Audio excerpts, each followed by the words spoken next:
বিসমিল্লাহির রহমানির রহিম। আসসালামু আলাইকুম রহমতুল্লাহ। প্রিয় প্রবাসী ভাইরা সবাই কেমন আছেন? আশা করি ভালো আছেন। আজকে আমরা আসছি ওয়াদি দারবাদ। এখন উপরে পাহাড়ে আছি। দেখেন পাহাড় থেকে প্রাকৃতিক সৌন্দর্যগুলো এত সুন্দর,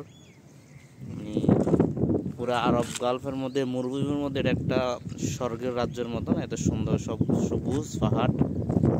দেখেন এটা হচ্ছে সমতল, দেখেন কত নিচে, আমরা অনেক উপরে আছি।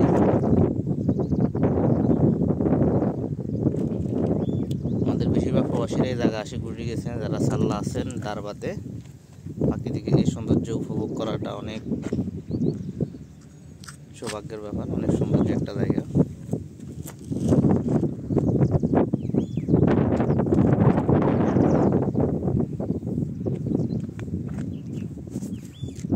দেখেন গ্রামগুলা অনেক ছোট, অনেক